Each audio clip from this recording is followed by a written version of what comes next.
Queensland has decided. Tonight, David Crisafulli gets to work as the state's Premier-elect, as Stephen Miles puts his hand up to lead the opposition. Plus, we take a look at the key seats that are still too close to call, and how the son of a sugarcane farmer became the 41st Premier of Queensland. Also tonight, security guards injured in a wild Gold Coast casino brawl.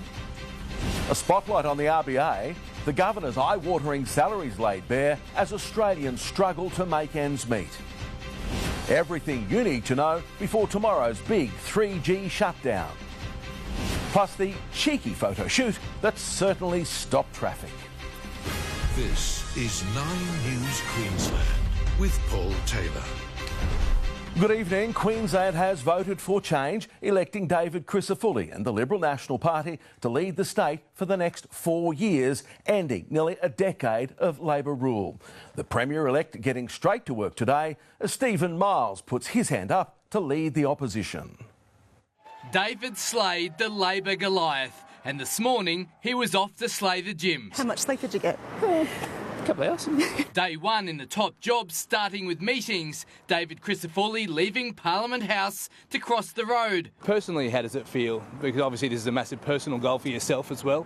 Oh, we've got a lot of work to do, Tim. Entering the Tower of Power at 1 William Street for briefings on the state of the Queensland Government. It's a brief that we will use to get to work. As he promises Queenslanders improvements in health, housing and youth crime. We remain focused on the issues that we campaigned on because they are the issues that Queenslanders told us about, that they wanted action over a 4-year period. David Crisafulli will be formally sworn in as Premier by the Governor tomorrow, with his cabinet to follow later in the week after a campaign promise that his current team will keep their jobs. The shadow cabinet I'm taking to the election will be the cabinet after the election if we're elected to government. Will you be keeping that promise that those shadow ministers will stay in their portfolios? Well, I think you'll afford me the opportunity to speak directly to them, Tim. I think that's important that I do that. The Premier-elect already speaking to the Prime Minister as he gets ready to govern the state. He was good enough to afford me about 20 minutes this morning. It was a really, really good phone call. And, you know, there are some things that I'll be going into bat for Queensland. I didn't miss the opportunity to raise 80-20 funding. But the road to the top wasn't without bumps in the way. Early voting numbers had some LNP supporters worried the required swing wasn't coming. Things are certainly not as joyful as we anticipated. Everyone is looking a little bit anxiously at these results as they are coming in. But when early pre-poll votes started being tallied, the blue surge came and it was time for celebration. David Crisafulli, 9 News has projected it. You've won. How are you feeling? Very humbling. Tomorrow we get to work and we do what we say we were going to do. We don't do what we say we wouldn't do. The LNP leader channeling Labor legend Gough Whitlam. It's time. It's time. Yes, it is. It's time for a fresh start for Queensland. Thanks very much. And the party faithful were delirious. Look, it's an unbelievable feeling. It's still sinking in, to be honest. He'll be the best Premier we've ever had. It's very exciting. It was always going to be hard. I mean, 14 seats to win to change the government. It was always going to be a challenge. For Labor, it was a cruel blow after a strong campaign and early encouraging figures. And that is a really strong primary so far. The numbers turning out to be a false dawn, as Stephen Miles told the Labor faithful a win for either side was doubtful. Watching the results tonight, it is clear that that hasn't been enough to secure a majority of seats for Labor. And also that the LNP is unlikely to have a majority. With a speech that sounded like a pitch to be opposition leader. While David Crisafulli ducked and weaved and tied himself into the tiniest small target Queensland has ever seen. But by this morning, it was all over. I called David Crisafulli and congratulated him on being elected Queensland's Premier. Being Premier of this state has been the greatest honour of my life, and it is an honour that he has now earned. Stephen Miles conceding the election while declaring he wants the opposition leader job to rebuild a party that's lost at least a dozen seats. I would like to stay on as Labor's leader As the transition begins, trucks belonging to a document shredding business were seen driving into 1 William Street, prompting questions about what is being destroyed. Do you know what they're doing there? I don't, but given the expectations, Tim, I don't think there's any sense of panic. There was a pretty clear expectation what was going to happen. What do you make of that?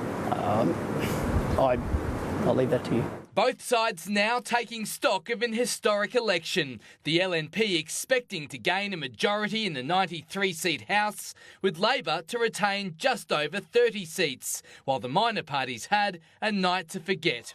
2024 now joining 2012 and 1986 as the LNP's only election victories in the last 40 years. The significance of what we have achieved is not lost on us. We asked Queenslanders for their support. They gave it in record numbers. The incoming Premier will be celebrating that with a drink tonight. I don't know, maybe one glass of red. As the outgoing Premier heads off. I'm sure you'll all understand my desire to get to the pub. I'll have a Forex bitter off the wood, I think, Tim. All right, thanks everyone. Tim Arvia, 9 News. It is still too early to tell exactly how many seats the LNP and Labor will hold in Parliament, with several electorates still hanging in the balance. Cam Inglis takes a look at which seats are still too close to call.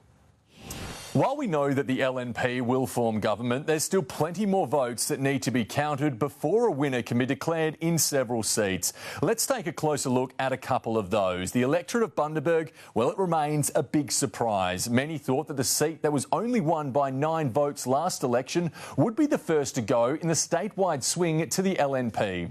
However, it appears that Labor's Tom Smith will hold off the LNP's Bree Watson. In Palmerston, the vote count thus far suggests that Ali King will lose to 22-year-old Ariana Doolan. A constant target of Labor attack ads during the campaign, Doolan would become the youngest elected member of Parliament in Queensland's history.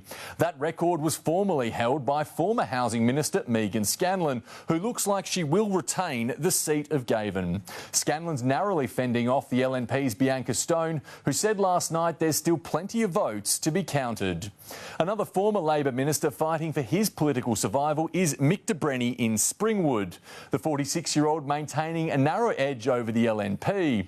The Logan Bay seat of Macalester continues to be a neck-and-neck battle between Melissa McMahon and Rob Van Manen. For the Greens, well, it's been an election to forget. Their campaign resulting in less seats, but it looks likely that Michael Berkman will retain Maiwa. What those numbers miss is the fact that there was a drop in Labor vote and a growth in Green vote in essentially virtually all of the outer suburban seats in Brisbane. The battle for many Queensland seats is still far from over, so it could still be a nervous wait until all the votes are counted.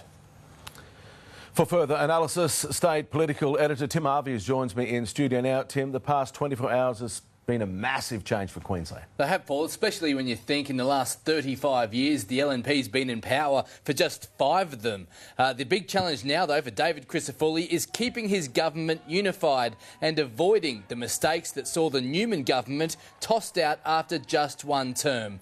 The LNP say they have learnt those lessons, but governing is a lot harder than opposition, and David Crisafulli will need to keep his promises of lowering the number of crime victims and improving surgery waiting lists if he's to get his goal of a 2nd term. As for Labor, they have 4 long, lonely years in opposition ahead. Stephen Miles says he wants to continue as Labor leader, and this afternoon I spoke to both Shannon Fentiman and Cameron Dick, who have told me they will not challenge him to be leader. The Labor caucus still needs to be finalised, but given they are the most senior factional leaders, Paul, it seems extremely likely Stephen Miles will be the next opposition leader. Heard it here first. Thank you, Tim. Well, this election has been fought on a number of key issues: cost of living, health, housing and notably crime. The topic dominating debate in the battleground electorate of Capalaba and Brisbane's Bayside, where LNP candidate and victims of crime advocate Russell Field has claimed victory over Labor's Don Brown. Australia Day 2021, it marks one of the darkest days in Queensland's recent history. Walking the dog at Alexandra Hills, Matty Field, his partner Kate Ledbetter, their unborn son Miles, were run over and killed. Our lives have been shattered. to have lost 3 cherished members of our families in such a senseless and sudden way. The driver, a repeat youth offender, high on drugs in a stolen car. I want to know very clearly why the courts released this young man as well. Nearly 4 years on, and Matty's dad, Russell, is marking history in his own way, becoming the first LNP member for the seat of Capalaba in almost a decade. What do you think Matty, Kate and Miles would be thinking looking down on you today? How proud they'd be? Oh, look, they would be proud. And we've said before that, you know, we can't let Matt, Kate and Miles' death be in vain. And hopefully this is something where we can achieve something, some good for ourselves and others. Off the back of strong advocacy for fellow victims of crime, Russell has defeated incumbent Labor MP Don Brown, who once referred to youth crime as a media beat-up. You're speaking generally. You're not saying Capalaba. You said youth crime is a media beat-up. I said last night was a media beat-up. You're not saying it today? Well, I said it about last night. I said it last night was a genuine media beat-up about youth crime. That comment definitely assisted in making my decision. And this moment, when now outgoing Premier Stephen Miles didn't recognise Russell at a Voice for Victims rally, despite being one of the most high-profile victims of youth crime in the state. You know who I am? It's unlikely Russell will be promoted to David Crisafulli's front bench, but he's certain of what comes next after a gruelling campaign. I'm going to have a beer, I'm going to have a sleep. Peter Fegan, 9 News. And later in the bulletin, we will take an in-depth look at the life and career of the man who will lead us over the next 4 years, the son of a sugarcane farmer, a fitness fanatic, and now the 41st Premier of Queensland. To the day's other news now. An off-duty Qantas pilot's been identified among the 3 victims of a horror light plane crash in Sydney yesterday. 72-year-old Garry was mentoring a 29-year-old pilot when their Cessna collided with another aircraft. The pair was killed, as was the other 60-year-old pilot who had flown out of an airport nearby. Garry's family saying his loss is immeasurable and he will be deeply missed. The Democrats have turned to another heavy hitter in the battle to secure the last of the undecided voters. Donald Trump and Kamala Harris both stumped up in Michigan today, where early voting is already underway. For all the unknowns of an election campaign, there's always a stop at the bar. Today on the trail, a tale of 2 cities in one important battleground state. We win Michigan, we win the whole deal. This presidential race is closer than any in recent history. And here in Michigan, a state with a large Arab American population, the war in Gaza could have a profound impact. We as Muslims stand with President Trump because he promises peace. Future. And we understand the opportunity we have on the topic of Gaza. We must end that war. In Kalamazoo, or should I say Kamalazoo, the former First Lady joining the trail to support Kamala Harris becoming the first woman to win the White House. We can't just sit around and complain. No, we've got to do something. And make no mistake, we will win.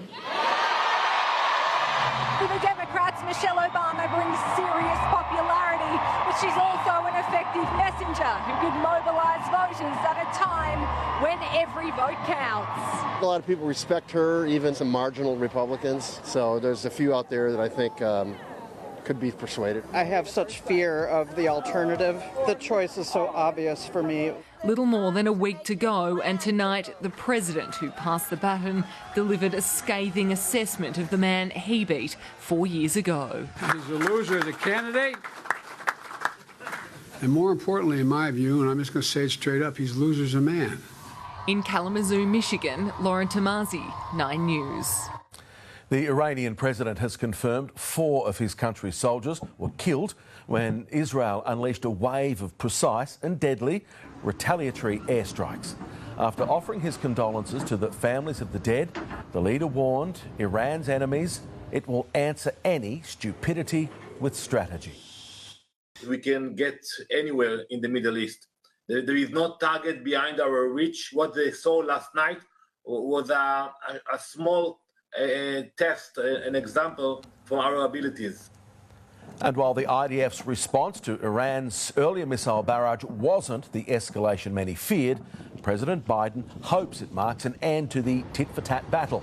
It comes as Israeli troops withdraw with detainees from the Gaza hospital after days of military action. After 3 days of burning rubber on the streets of Surfers Paradise, the racing has officially wrapped up. The Gold Coast 500, quite literally, making its mark, with nearly 200,000 punters packing the precinct, cementing its status as Queensland's largest sporting spectacle.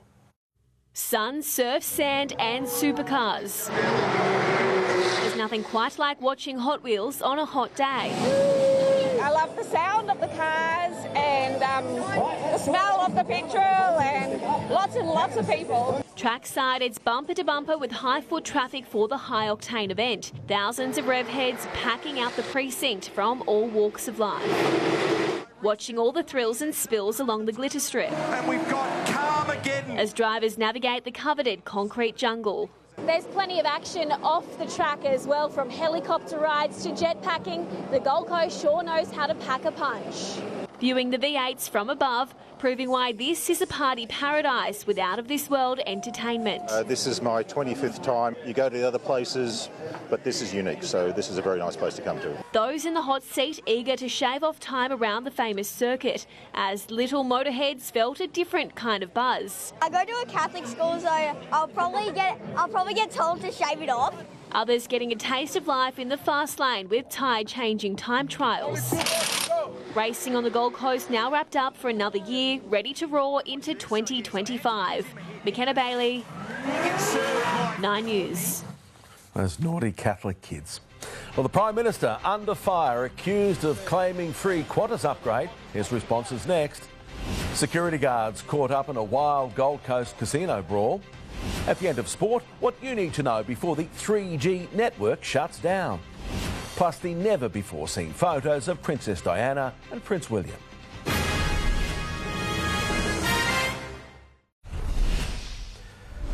A crime scene's been declared at a Sherwood storage facility after a suspected arson attack destroyed up to 10 cars just before midday. 9 News understands detectives are reviewing CCTV footage that shows 2 males fleeing the area moments before the fire took hold.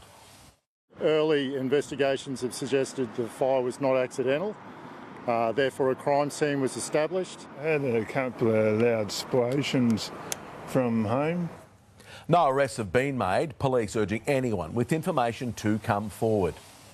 A man's been arrested and security guards have been injured after a wild brawl broke out at the Star Casino on the Gold Coast. 9 News can show you the moment the scuffle escalated into mayhem, with all the chaos captured on camera. An early morning punch-up an hour after sunrise. It wasn't exactly the fight sports fan Josiah Hine expected to see when setting his alarm for a UFC bout. The casino is jumping and everyone's here to watch the big old UFC fight, man. In my beautiful seat, drinking a cup of hot chocolate. You know, it's quite lovely. And then all of a sudden, they just started teeing off on these security guys. This brawl breaking out at 6 a.m. at the Star Gold Coast between 2 men believed to be father and son, security workers and bystanders trying to help. I think they were drunk. I think they were really upset about the loss. Things just went to ground. It was pretty gnarly. The melee's so messy, Josiah says a security guard mistakenly went after a patron restraining one of the troublemakers. We just grabbed the guy that was helping by the head and ripped his neck back. A spokesperson for the Star has confirmed to 9 News a number of their team members were injured, needing medical treatment. Police telling us a 25-year-old Mermaid Beach man was charged with assault occasioning bodily harm, as well as fail to leave premises. I think they didn't want to go out. I think they wanted to keep drinking and partying. 9 News understands that 25-year-old is now banned from the Safe Night precinct. He'll face court in December. It was an exciting way to start the morning. Then I went and got a coffee. The Gold Coast is a wild place. Claire Todd-Hunter, 9 News. The Prime Minister's hit back at criticism of his relationship with former Qantas boss Alan Joyce. That's after revelations he was given at least 22 free flight upgrades worth tens of thousands of dollars. From time to time, members of Parliament receive upgrades. What's important is that they are declared. All of mine have been declared. Anthony Albanese confirmed 10 flights were paid for by the Australian Labor Party. Recreating real-life emergencies to prepare our front line for worst-case scenarios. The Australian virtual reality tool simulating everything from war-torn conflict zones to shopping centres in lockdown. That story is coming up. How the son of a sugarcane farmer became the next Premier of our state. What you need to know about David Crisafulli. Why the Reserve Bank Governor is being paid more than her US counterpart. And the cheeky photo shoot that shut down the Story Bridge.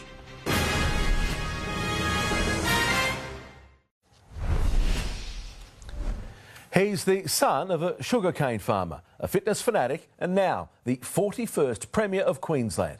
David Crisafulli leading the LNP to an emphatic victory in the state election. But tonight, we take an in-depth look at the man who'll lead us over the next 4 years. The fate of the state now rests on his shoulders. But who is Queensland's new Premier, David Crisafulli? It's time for a fresh start for Queensland. Thanks, David. Many know him as a polished politician from the Gold Coast, but the 45-year-old has more humble roots. Born and raised in North Queensland among the sugarcane fields of Ingham, his grandfather Francesco bought the family farm after relocating from Sicily. It's now run by his father Tony. Yeah, it's everything for me. My work ethic came from this place. But growing up, he yearned for greener pastures, and it wasn't long before he changed gears. He studied journalism at the James Cook University in Townsville and worked as a roving reporter for the local TV network, before realising he wanted to make policy, not cover it. Something his father says was always his lifelong ambition. What was David like as a boy? He just wanted to be a politician. During his 20s, he served as a councillor and deputy mayor of Townsville, before entering the state arena, winning the seat of Mundingburra in 2012, and sworn into cabinet as local government minister by Campbell Newman. I'm sure everyone was going to do just fine. His loss in the following election, driving home the cutthroat nature of politics. But still he clung to his vision for Queensland. We do have a strong story to tell, but more importantly, we do have a plan for the future. Cast into the political wilderness, he moved his family to the northern Gold Coast, where he ousted sitting MP Verity Barton in pre-selection for Broadwater in 2017, winning his way back into Parliament. 3 years later, the party room has today elected David Crisafulli as the leader. He pushed for women to run as candidates for the LNP in marginal seats and wasted no time criticising the government on the very issues he would successfully campaign on. They are losing control of law and order. They are losing control of housing, and they are losing control of the health system. But toppling a dynasty of Labor governments was a Goliath-sized task. Springborg, Nichols and Frecklington failed. Who else could do it but David? Tonight, Queenslanders have voted for hope over fear. Away from politics, Crisafulli's a devoted family man. He married his wife Tegan in 2002 in the Whitsundays, before welcoming their 2 daughters in 2005 and 2007. To him, family is everything. Like, family's first and then work is second. He's also an avid sportsman, often talking cricket or about his beloved Cowboys before his press conferences. But he says it's serving the people of Queensland that's his true passion. Is there one thing you really want to achieve as Premier? Yes. I want Queensland to feel proud again. He's now got 4 years to make that happen. Cam Inglis, 9 News. She's received a salary increase greater than the total paycheck of most Australians, making RBA boss Michelle Bullock one of the highest paid central bankers in the world. That's after warning some struggling taxpayers they may have to sell their homes to stay afloat. It's a tough job, but getting a massive pay rise to do it in this economy is also a tough sell. Part of the reason for the RBA's large pay rise is because of the very high inflation rate that the RBA has failed to keep down. And so I don't see how at all an RBA governor should be rewarded for failed efforts. That governor, Michelle Bullock, recently explained why interest rates needed to stay high, even though it was hurting some borrowers much more than others. Their options, as she saw them, hard to swallow. This includes things like cutting back on their spending to the more essential items, trading down to lower quality goods and services, dipping into their savings or working extra hours. And some may ultimately have to make the very difficult choice to sell their home. All not helped by revelations that she earned $811,000 for her first 9 months, suggesting a yearly base salary of $1,080,000, $106,000 more than predecessor Philip Lowe. Based on tax office data, the median annual salary for a primary school teacher is $80,000, a midwife around $75,000, senior police detective $123,000, even neurosurgeons earn less at $462,000. And by comparison, the central banker for the world's largest economy, US Federal Reserve Chairman Jerome Powell, only earns the equivalent of around $290,000 Australian dollars. Essential workers are also struggling to win even a third of the pay increases of the governor and her predecessor. This is the same RBA whose then governor told Australians they shouldn't expect a rate rise until this year, only for them to go up 13 times from May 2022. Putting the spotlight on the institution itself. The consequences of the RBA's mistakes have been very harsh for many Australians who trusted them, trusted that they wouldn't raise interest rates. Eddie Meyer, 9 News. Bearing it all. Why thousands in the nude today took over the Story Bridge. That's coming up next. More Hollywood heavyweights throwing their weight behind Kamala Harris. The Australia technology simulating real-life emergencies to train our front line. And why a lost baby kangaroo was the subject of a 911 call.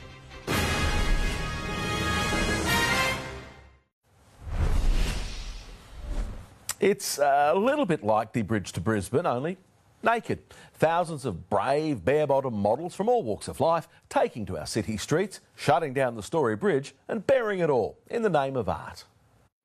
At the crack of dawn, a crowd full of folks with their kits off, ready to front the camera, making their way onto one of Queensland's biggest stages, Brisbane's Story Bridge, dotted with derrieres.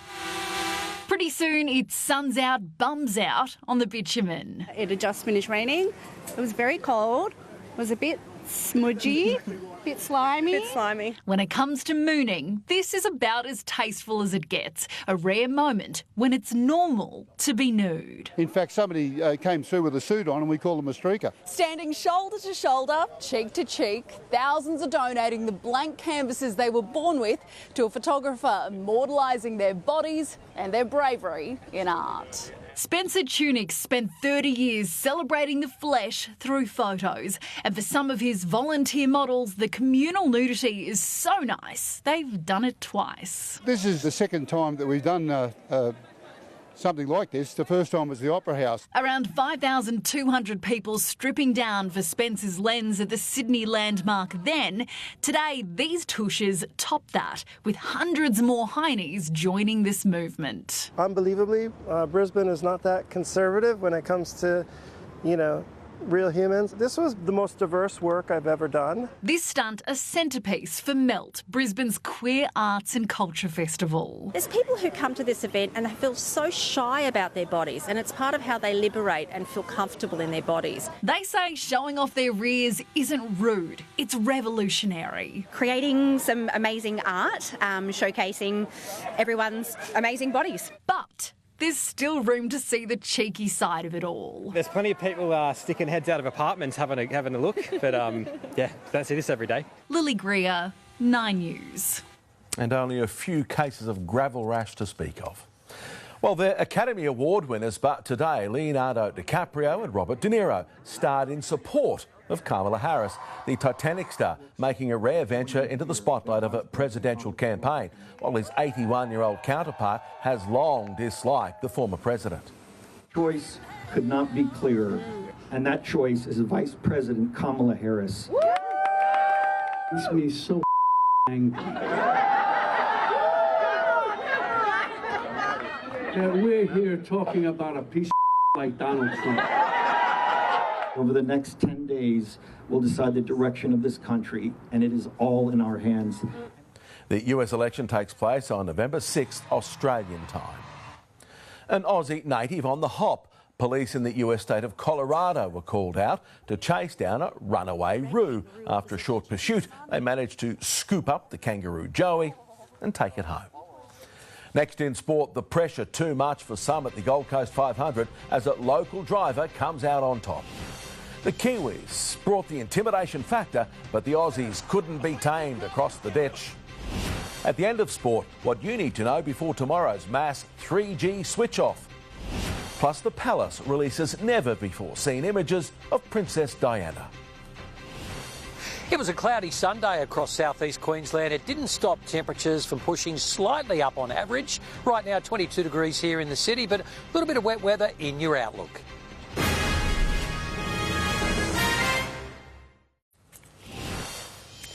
Good evening. The Kangaroos have said all week they're hell-bent on restoring pride in the Australian jumper, and today they took a very big step towards doing just that.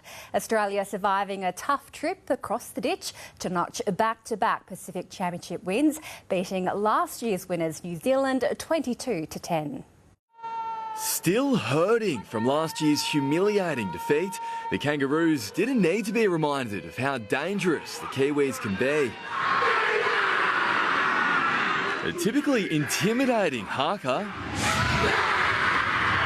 When the game began, it was Lindsay Collins who couldn't be contained. Splits them! Lindsay Collins gallops away. What's going on here? New Zealand stayed in the arm wrestle and were rewarded for it.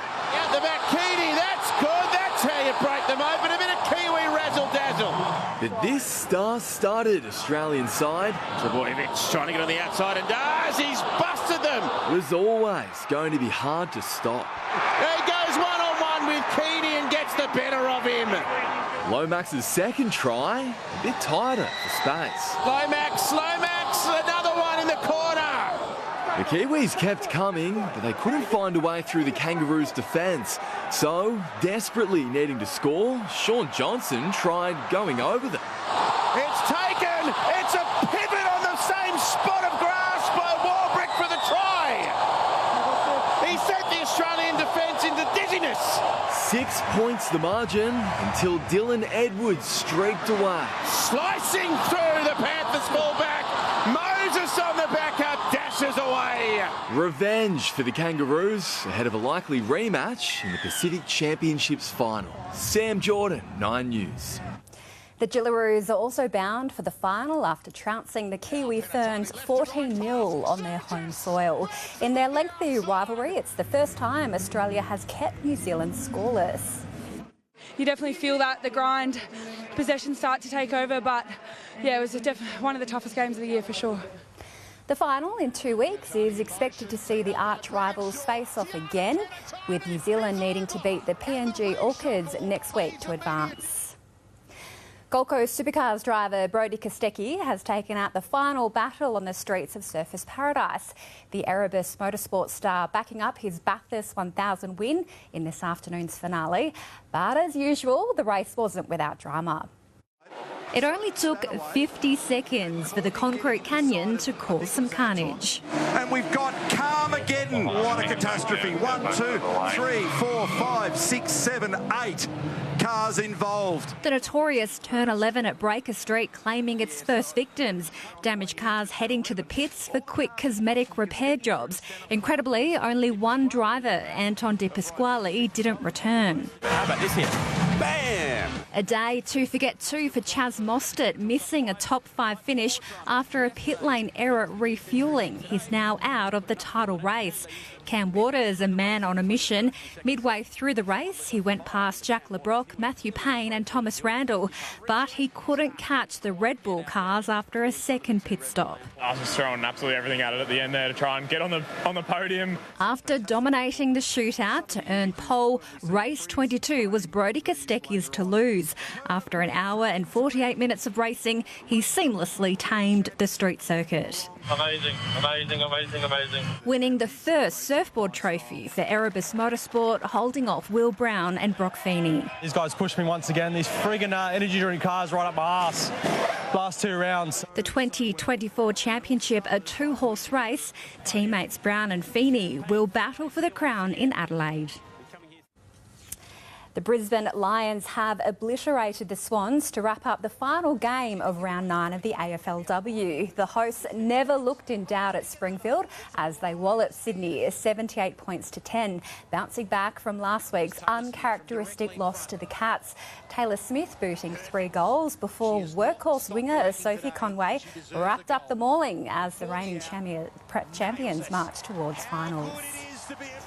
A sweet taste of revenge for the Brisbane Heat in their grand final rematch against the Adelaide Strikers, beating the defending champions by 4 wickets in the opening round of the WBBL season. Rising Heat star Charlie Knott producing an unbeaten 44, steadying the ship after the Strikers claimed 2 wickets in 3 balls. Brisbane reaching the Strikers 5 for 133 with 12 balls to spare. An admirable performance by Bullets captain Mitch Norton couldn't prevent Brisbane from falling to the Tasmanian Jack Jumpers, 87 points to 79 at Boondall. With 20 points, 5 assists and 3 steals, skipper Norton had his team leading by 5 with 7 minutes remaining, but the hosts could not close out the game against the reigning NBL champions. The Matildas say fans need to be patient as they adjust to life under interim coach Tom Samani. The Tillies touching down in Dusseldorf to face Olympic bronze medalist Germany after a 1-1 draw with Switzerland. For us, we're in a bit of a transition period. We've had new coaching staff come in. We've had a few young players come in as well to the squad. So I think for us, it's a good start. The last time the Matildas faced Germany, they suffered a 3-0 loss. And Petey, well done for getting your kit off with all those nudes in Brisbane earlier this morning. I think I recognise you. I wish I had a comeback. Bummer. Good one. Thank you for that. I wasn't there, I promise. From tomorrow, tens of thousands of older mobile phones and devices will stop working as Telstra and Optus switch off their 3G network. Australians are being urged to check in on the elderly with concerns people will lose access to 000 services and medical monitoring equipment. The shutdown's designed to boost the speed and reliability of 4G and 5G networks. Well, she was the most photographed woman in the world, but some very special images were kept private until today. Prince William has shared several unseen photos of Princess Diana during a 1993 visit to a homeless shelter. My mother went about her usual part of making everyone feel relaxed and having a laugh and joking with everyone. I remember at the time kind of thinking, well, if everyone's not got a home, they're all going to be really sad. But it was incredible how happy an environment it was. It comes as the Prince prepares for his upcoming documentary on homelessness. In just 3 minutes' time, when worst-case scenarios are brought to life, the Australian virtual reality tool training our front line for real emergencies, simulating everything from war-torn conflict zones to shopping centres in lockdown. How it works, that's just moments away. But first, Garry's back with the check on the weather conditions. And Gaz, any rain in the southeast today? Well, PT, it was overnight or very early this morning. Nothing in the rain gauges today, but that is set to change from tomorrow. All the details, your full forecast up next.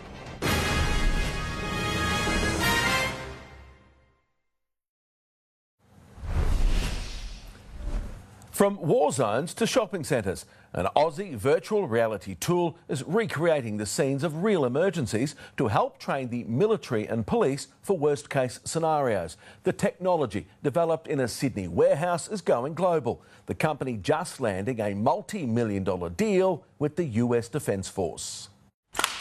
This is not a game. Door on the left. Door left. The guns are real. The adrenaline pumping. Don't move, don't move. Got a hostage. Don't move, stay down, stay down. Wayne Jones and Will Beaumont served together with the SAS in Afghanistan. I'm going to push through, go around to the right. On. Now all the action they see is virtual through their system, Operator XR. Your heart's beating, you're sweating, it's confusing, it's dark. An immersive training tool for military and police. As threats evolve, so should your training. Here, an exercise to take down an active shooter and rescue a hostage. The goal of that is to really expose them to things that are difficult to replicate in the real world. A little bit nerve-wracking. Felt very real. The feel of the gun, the feedback and the recoil as well. It allows users to train with their own weapons, mounted with VR sensors. Instead of ammunition, this M4 assault rifle is loaded with CO2. More safe and simple than live training. It's very low risk to do and, it takes a few minutes. Creating virtual replicas of real locations for repeat drills. Airport security, key infrastructure, embassies, train stations. The WA Police Force uses it to train recruits, but their prime market is the United States. Ranging from state police departments, federal agencies, county sheriffs, and now the US military. And the Aussie startup is not alone. Drone Shield, another player going global, selling to allied nations, including Ukraine. Thanks to this anti-drone gun, the soldier says, we've managed to tackle the drone. A growing industry, albeit controversial. Weapons drawn and discharged. It's difficult to get a clear picture of Australia's defence exports. The government is secretive about exactly what is sold to whom. But last financial year, it came to a total of more than $100 billion. Homegrown and now harnessed by world powers. Annalise Bolt, 9 News. Nothing virtual here. It is the real deal. Garry Youngberry with the full weather forecast. And Garry, any more wet stuff for the rest of the week?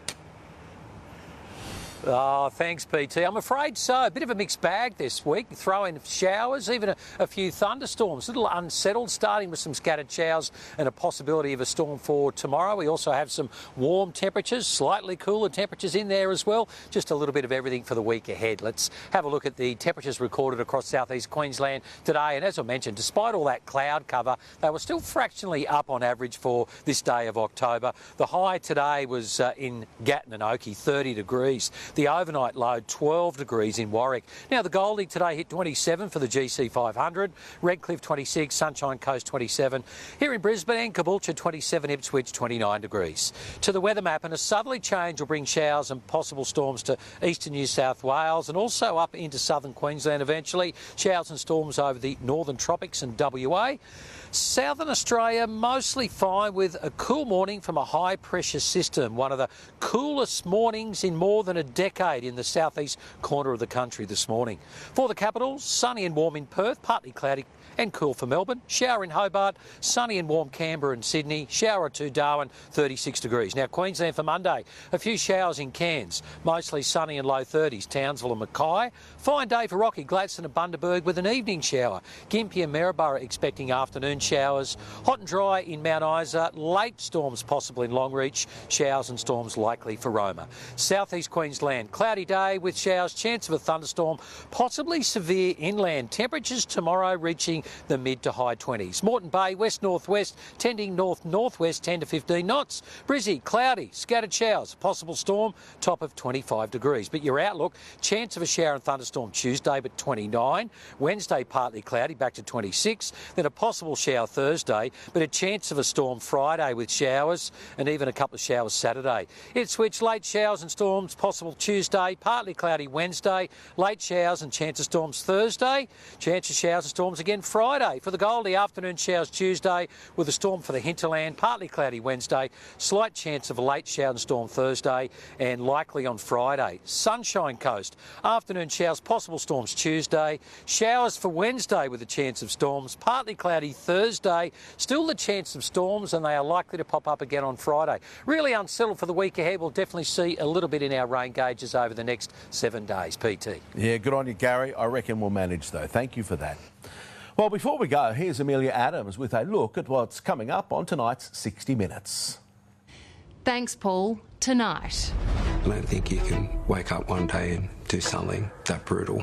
The crime that horrified Australia. It smacks of hate, it smacks of narcissistic anger and rage. Investigating the hidden past. He was unhinged, deranged. Of the monster who killed Lily James. In Rotting Hill. Plus, Al Pacino. That was my debut. The best in the business. Man, you're a nutbag. I love it. That's tonight after the block. Back to you, Paul. Thank you, Amelia, and that is 9 News Queensland for this Sunday. Thanks for your company from us. Good night.